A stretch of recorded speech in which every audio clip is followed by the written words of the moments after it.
I'm Dr. Kimberly Manning. And this is Dr. Ashley McMullen.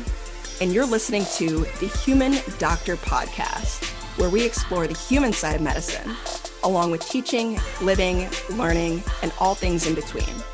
Using the power of storytelling, conversation, and connectedness. Hey, we're two dope academic internal medicine doctors, but we ain't your doctors. So if you perceive anything we say here as medical advice, no, it ain't that. Also, the things we say, they only reflect our brilliant Black woman magic mind and not our employers. You could have been anywhere, y'all, but you chose to be here with us, and we appreciate you. Let's go. Recording in progress. After the people been wondering where we at, what's really going on.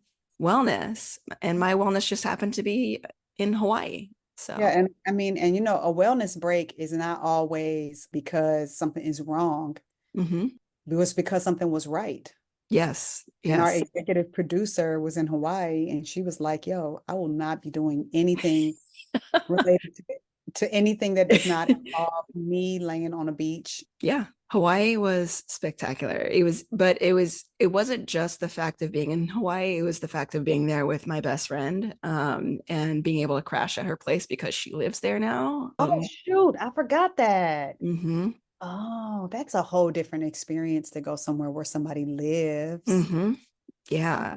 Fun. Epic. Yes. A shout out to Amanda for making a career move that, had benefits for both of us. Dang. Just being a boss as always. Wow. That's what I'm talking about right there. Amanda, if you need like a big sister to come there and just make sure everything's okay, just holler at your girl. Yeah. So lots of good stuff, just a couple highlights. I will shout out the Bishop Museum, especially now that Amanda lives there and I've had more time to kind of see some of the non-touristy parts. I have a deeper appreciation for the history of the islands, and particularly the monarchy. It wasn't super long ago that Hawaii was a territory that was annexed, not in the most amicable of ways. And I think that part of American history is learning that history, and the Bishop Museum is like a really cool place to start. I would highly recommend checking that place out. Let me tell you what y'all gonna get. You're gonna hear about a museum. Was there a botanical garden that you went to? Did you go to a botanical garden? I didn't go to a botanical garden, but I did go to the state library, which was also that's what's up. I love it. awesome. You never ever disappoint me. I love it. For it. Like it. Oh, yes. well, cool. I love that you got to do that. You know what? I'm actually thinking about something that I want our listeners to think about too. We often talk about things that could be perceived as, racism, homophobia, all the isms and obias that we think of. But I think that I don't think enough about ableism. Mm-hmm. Sometimes you realize something that you've said multiple times, and maybe because of, just time passing and learning more and growing, that you realize things that you've said that were really, really not okay. Mm-hmm. So I'm going to tell you the thing that I had an aha moment about. So this morning I had some coffee, and the coffee that I had, I just feel like maybe it just had a lot of caffeine in it. And it was just one of these days when I walked into Grady and I was just on that Grady hype. I was just hyped when I walked in to see my team. I almost said that, oh my gosh, this coffee I had seemed like it had 3 times as much caffeine as it should. That's why I'm kind of manic. And I didn't actually say that today. But I think that as time has passed and I've gotten to know more people who are living with many different forms of bipolar disorder and different mental health diagnoses, how that lands. You know what I mean? Because if you take care of a patient or anyone who has ever experienced mania, it's not funny at all. Yeah. And again, it didn't come out of my mouth today, but there are so many times when it has.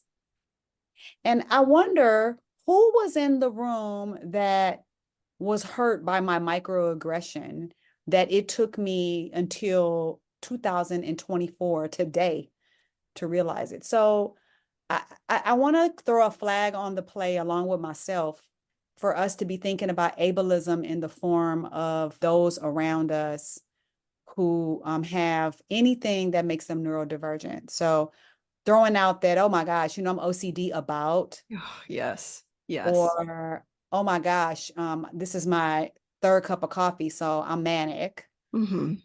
or oh my gosh, I am like, I just stayed in the bed. I know I look super depressed, or that's just not funny. And it's ableist. And I have done that before, and I want to not do that. Yeah. Well, thank you for demonstrating in terms of the humility, because, the thing about being better humans is acknowledging like this is just like the day-to-day work of recognizing how words matter and how that lands with folks who often don't have a voice in the room. Yeah. So, I don't know. I think it's really easy to like tell a story about where somebody did something wrong and mhm. how you were there and you saved the day as the vice chair for diversity initiatives. No, Mhm. no, I'm out here screwing up with everybody and trying to figure out how to keep environments inclusive and learning environments safe. Mhm. And I don't know, I just almost wish I could like rewind and look and see where did I say that so that I could be like, hey, you need to apologize to this person, this person. Yeah. Ableism is real, like especially ableism around things related to mental health. Yeah, absolutely. Speaking of wise physicians who use stories to empower and also highlight their places of reflection and things that could have gone better or what they've learned, I wanted to shout out a book by a colleague, Dean Schillinger, who is the former division chief for general medicine at the historic, San Francisco General Hospital. Mhm. Recently released the book called Telltale Hearts, and really just a reflection on both his story, his family story. He's the son of a Holocaust survivor, and the ways in which he's reflected on his career as a public health physician and a primary care physician, how things certainly could have been done and said differently back in the day, and how he's still trying to move the needle now, in terms of improving the health of a whole community and population. There is a lot that we are learning, Mm-hmm. a lot of spaces where we're evolving, and there are bright spots that show us that things can evolve. Yeah. Today, my son, who is the baby of my bunch, he had his last first day of school. I want to just say that I am all the way up in my feelings about it. And I am normally not that person. I do cry a lot, y'all, but not about milestones with my kids. I'm normally very excited about every new step.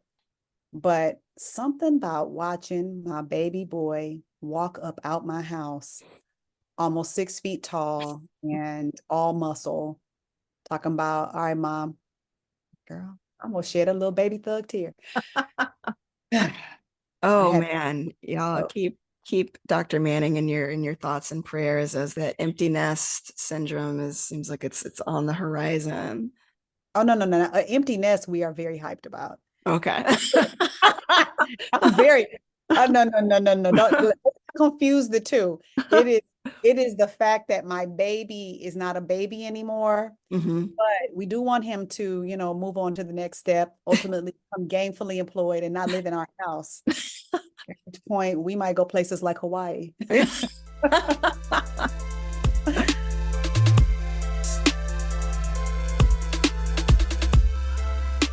Kings, queens, and non-binary royalty who I hope are all registered to vote. Um, I know you guys have been waiting and debating for oh so long, just starving like Marvin Ooh, okay. for an Ashley song. Ashley is young because she didn't even really necessarily get that reference of LL Cool J. That's a LL Cool J line. She thought I came up with that. I did not. That's LL Cool J. But I know you all have been waiting to hear a story from the matchless Ashley McMullen, and the wait is over, y'all. So, sis, with all that preamble, what is the what? The what is sisterhood? Sisterhood. I don't think we've ever Mhm. done that. We have not. Ironically enough, I think we've we've touched on this topic in various forms, but it's never been the what for an episode. So I think it's time. And of course, sisterhood is fresh on my mind, having recently spent time with my best friend and sister because we are family now. As I, share this story in a podcast with my big sis, Dr. Hey, Manning. hey. And also my sister-in-law just happens to be here visiting me. But she's more of a sister than an in-law. So I'm just full of gratitude for the women in my life who I consider my sisters and closest friends. So, this will be kind of a series of stories. We'll see how this lands, of course, as usual. Hopefully, y'all have caught on by now that we don't do much preparation on this podcast. Shout Uh, out. so the story was not prepared or stories, but hopefully it'll come out in ways that might, resonate with folks. Okay. So if you haven't heard already, there's an episode in the past that talks about how Amanda and I first met interviewing for residency. And that was hilarious because we did not like each other at first for no reason other than the fact that her hair looked better than mine. And I seemed, really confident at a place that, it seemed like there weren't a ton of us present, us meaning Black women specifically. But, alas, we obviously got past all that, came to UCSF together, matched, became roommates, and then supported each other throughout those 3 years and became best friends. And it's one of the deepest gratitudes of my life is having her in it. So I want to actually start the story towards the end of my chief year. So after we finished residency in 2018, Amanda actually moved out of the state to be with her then fiance, who was doing a fellowship elsewhere, but figured we would, stay in touch and things would still be okay. But we actually did not talk or engage as much that year as I would have expected or liked, and in part because I was also in a relationship at that time that was really challenging. And turns out, she was having some challenges of her own. And it was interesting that, our response to both of those difficulties was to kind of hide it from each other. Mm.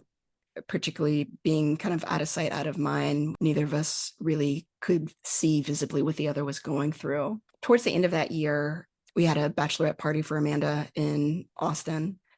It was amazing. We had the best time, in part because, we were all just celebrating her and we weren't really talking much about, her nuptials. When we reflect back on that now, it's just like, we just need to start throwing bachelorette parties like without being engaged because we just need more reasons to celebrate each other. Right, right, right. But it had been a while since we'd actually like really connected and done so like, with multiple days with each other. Afterwards, we had made a plan to catch up by phone and we finally talked. And it was during that conversation that for whatever reason, we were just like, hey, this is what I've been going through. And she was saying like some of the challenges that she had been experiencing in her relationship. And it was just like a really beautiful moment because the veil was off and it was the first time that she was voicing to me that, she was having some doubts. And as a friend, it's not always clear what to do in those situations, but I just try to make it clear that, whatever decision you make, like I stand by you. But I did make the point that, if you make me put on this dress and then like go back and annul this later on, like, We gonna exactly. Like, I mean, it was like kind of joking, kind of not, but actually she said that was really actually a helpful statement for her. be So I don't want to go into too much detail because it's not necessarily my story to tell, sure. but ultimately she ended up calling off this wedding and did so in a way that was so brave and so gracious and really thoughtful. And again, I'm not also here to demean that other person, although I will say that he was not on my highest of regards even beforehand. But she made that decision not only for herself, but knowing that like the difficulties that she was going through with this person weren't necessarily going to change if they got married, and certainly not if there were children in the picture. Right. And so as soon as I found out, I bought a plane ticket and met Amanda and her sister in the location where she had been living with her then fiance We all packed up her stuff, put it in her Prius, and drove to Chicago, which we now refer to as our On the Run tour. Wow. It was a really meaningful experience because, you're just present with someone going through a really difficult time. And even as she's going through it, she's still thinking about other people. She's still gracious and trying to reimagine a life that's nothing like what she was envisioning before. Hmm. And as I'm watching her going through this, now I'm reassessing my own relationship. Oh, wow. Because a lot of the reasons in which I knew that I was in my relationship was because I was so afraid of, the possibilities on the other side. What would it mean to actually stand up for myself and do something that I knew was right for me, even at the risk of hurting someone? Yeah. But, it's just like, if she can call off a whole wedding, like I can address this relationship that I know is not good for me. And so about a month after that, and I'm in a relationship that I know has been a source of depression and anxiety for me. For any folks who are listening who've gone through this or maybe in it, I think that there are a few things that are more spiritually and mentally damaging than being in a relationship that in your heart is not right. And that was what was happening. And it was a very, very painful breakup, one that did not go well, but one that was initiated by me. Mm. And I remember literally moments afterwards just sitting outside by myself. And I called Amanda, and she was just like, okay, when do you want me to be there? She was on Man. a plane like 2 days later. Wow. And y'all are And whole entire doctors. exactly, navigating life post training and still finding ourselves in these positions where, like, when push comes to shove, we have to show up for each other. Hmm. She came, and I remember that weekend like it was yesterday, because I'm not sure what I would have done had she not been there. Just the way in which she knew how to hold space without trying to, assuage like my emotions, or trying to just like, it's okay, girl, you're fine without her. It was just like we turned on a Black Lady sketch comedy series on HBO and we went ham. I like telling this story because when I think back on times where I have laughed to the point to where it hurt, like I thought that I was going to stop breathing, like my sides were like in stitches. That is the weekend that comes to mind. And it was so healing. Because like when you're in those kind of devastating relationships, I realized how long it had been since I'd like been able to laugh so freely like that, and it was possible because she was there. Of course, there were tears. There was a lot of recovery that had to happen both during and afterwards. But sometimes you just need to like take time with your homegirl and just, laugh it out for a little bit. Oh my gosh. One of the things that I appreciate about my friendship with Amanda is, I think that our time apart and, going through those experiences, both as individuals and then coming together to support each other through it, actually brought us a lot closer than even we were when we were literally like inhabiting a 750 square foot apartment together Hmm. in the middle of San Francisco. And there's so much more to share about that. And, I haven't even gotten into the parts in which, Amanda was present and showed up for me when my grandmother was dying and after she died. But, it just reminds me, and I remember you mentioning this and talking about Shanta, Hmm. the importance of not just having friends, but being a friend. Yeah. I think that having gone through these last couple years, with Amanda, it has made me a better friend, like watching how she supports me. Hmm. And now, like, just continuing to navigate life's ups and downs, but still creating space to just enjoy life. We had a lot of fun in Hawaii, and, the bonds of sisterhood, it's just that you can't put a price on it. No. Yeah, I remember, I think we talked about this once before, but I heard a woman say like she don't really mess with women like that. Mm-hmm. She's not really cool with women. And I'm just like, man, that's so sad. Women need women. Mm-hmm. Women need women. And this is not even about, sexual orientation or anything like that. This is just about like you just need your soul to connect with another woman Mm-hmm. sometimes. Yeah, like we talked about like a friend of your heart Yeah. before, and I think women do that really, really, really well. Hmm. And I love also that having a friend that's close enough to you that will sacrifice for you. Uh, Yes. I'm fortunate to have some good friends in my life. I really am. I'm fortunate to have a really good partner in Harry. But what Harry is to me is not what like Lisa, my best friend, is to me. He can't be that. And I can't be what his best friend Mm. is. But I need, you need somebody that you can just be broken in front of. Absolutely. Yeah. That, and I think that actually takes some growing up because Hmm. my best friend Lisa and I, as you know, we met in medical school on our first day of medical school, and we've been best friends since 1992. But I think there have been periods in our lives very similar to you and Amanda where um, we were broken or hurting or flying on one wing. And it took us growing older to be able to be fully, completely transparent Yeah. with each other and to not have to line up our misery at the same time to share it. Ooh. Ooh. You Yes. feel you feel what I'm saying there? Because Yeah. sometimes if you are thriving and the other person is not, then they don't want to tell you about how they broken. Uh, Hmm. they want to seem like they okay because Yeah. one, God forbid they tell you something that seems like a wet blanket over their joy, but two, it makes you look raggedy up against them. Hmm. And then conversely, when it's the other way around, the other person feels the same way.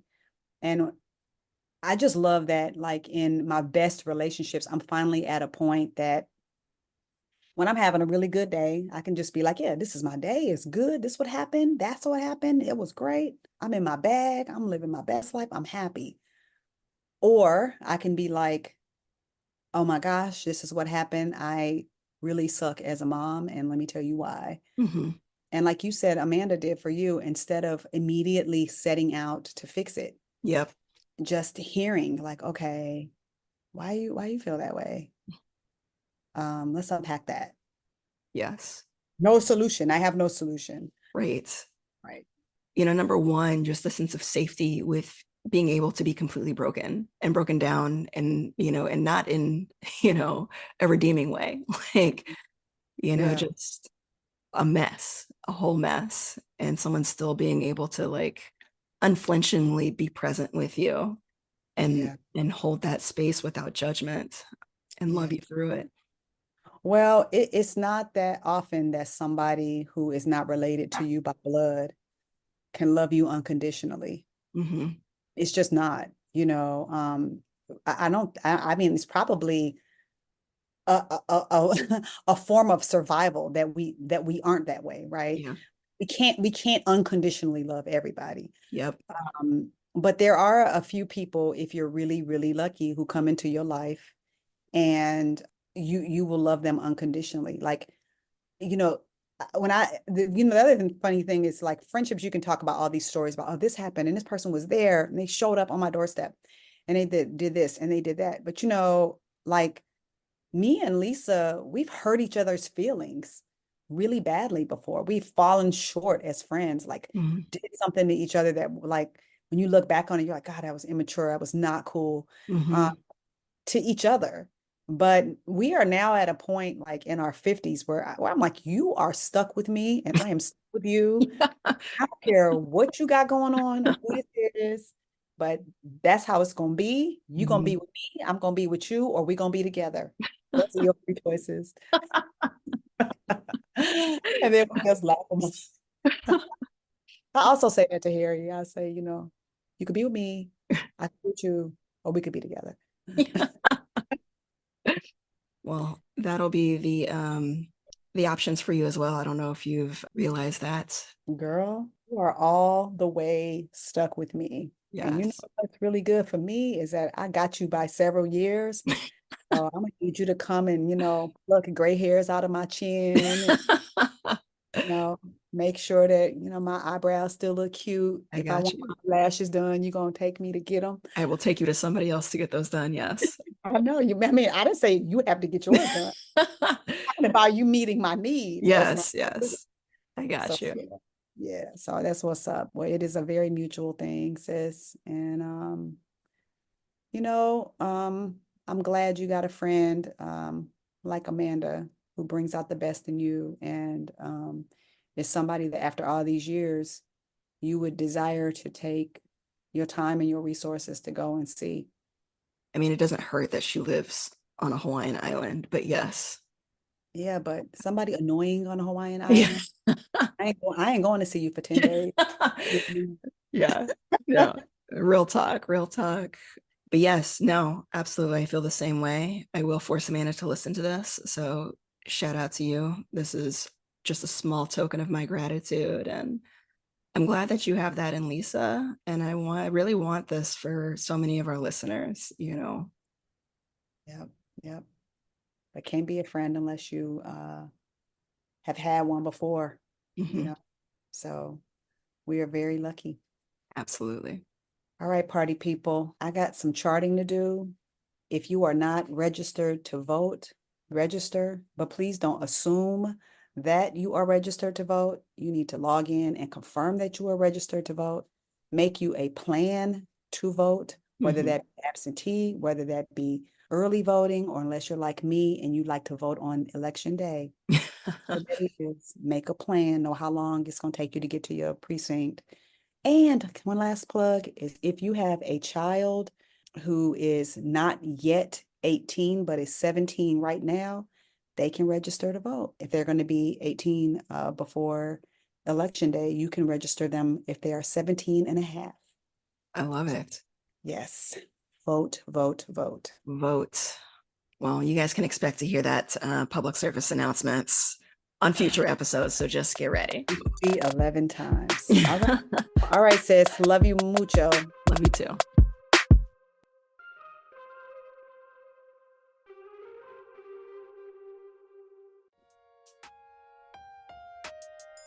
That wraps up this week's episode of the Human Doctor Podcast. Special thanks to our favorite brother gastroenterologist, Dr. Chuma Obiname, for the beats. Shout out to the Dr. Ashley McMullen for editing and production. Mad love to our podcast family at The Nocturnist and the Clinical Problem Solvers, our Med Twitter fam. And especially shout out to all of you, our listeners. Until next week, remember, we see you and you are enough. Holla!